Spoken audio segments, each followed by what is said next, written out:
আজ মাঘী পূর্ণিমা, পূর্ণ মাঘী পূর্ণিমা। কুম্ভ থেকে শুরু করে গঙ্গাসাগর পর্যন্ত চলছে শাহী স্নান। এর আগে সরস্বতী পুজোর দিন শাহী স্নান চলে গেছে, তার আগে মৌনী অমাবস্যা স্নানও চলে গেছে। এইবারতে যে আজ মাঘী পূর্ণিমা স্নান, এরপরে আর একটা স্নান বাকি রয়েছে, সেটা শিবরাত্রি স্নান 26 ফেব্রুয়ারি। এই স্নান ঘিরে মানুষের, পুণ্যার্থীদের, ভক্তদের প্রচুর উন্মাদনা আপনারা দেখতে পাচ্ছেন। একেবারে কুম্ভ থেকে গঙ্গাসাগর পর্যন্ত মানুষ ঢল। আজকের এই শাহী স্নান অর্থাৎ অমৃত স্নান, এই স্নানেতে প্রচুর পুণ্যার্থী, প্রচুর ভক্ত, তারা কাল থেকেই ভিড় করেছেন গঙ্গাসাগরেতে। এবং কপিল মুনির মন্দিরের পাশে সেখানেতে প্রচন্ড পরিমাণে ভিড়। সাগর সঙ্গমেতে চলছে মাঘী পূর্ণিমার পূর্ণ স্নান।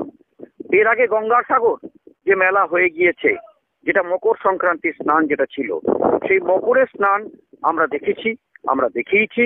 এবং প্রতিটা মুহূর্তে মকরের স্নানের যে ভিড় এবং সেই তার উন্মাদনা, তার যে উত্তেজনা, আমরা প্রতিটা মুহূর্তেই দেখেছি। আজকের স্থানটাও খুব একটা কম কিন্তু হবে না। তার কারণ মকর পূর্ণিমার স্থানেতে গঙ্গাসাগরে যে হারে ভিড় হয়, সেই হারে হয়তো ভিড় হবে না, কিন্তু তবুও প্রশাসনের দিক থেকে প্রচুর প্রস্তুতি নিতে হয়, কেননা ভিড়টা খুব কম হয় না, এটাও তাকে লাখ ছাড়িয়ে যায়। সুতরাং ভিড়ের নিরিখে বলতে গেলে যে এই স্নানটা গঙ্গাসাগরের ক্ষেত্রে কোনো অংশেই কম নয়।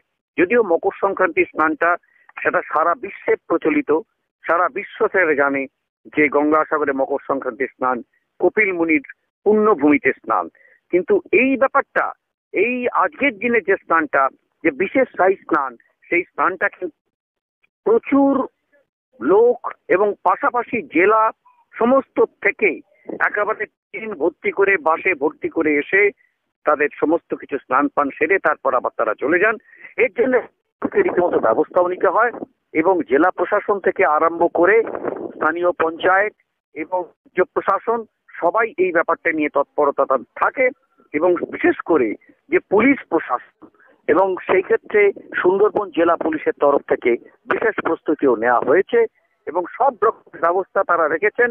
এবং সেটা পুলিশ সূত্রে সেটা জানা গিয়েছে, যাতে কোনো রকম কোনো পর্যটকের যাতে কোনো রকম অসুবিধা না হয়, কোনো পুণ্যার্থী যাতে না হয়।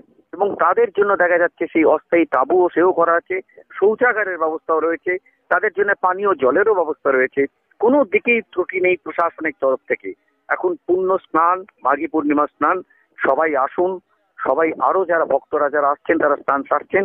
সারা দিন করে চলবে এই স্নান, আপনারা দেখতে পারবেন আমাদের ক্যামেরায়। আমি প্রবীর চক্রবর্তী গঙ্গাসাগর থেকে বলছি।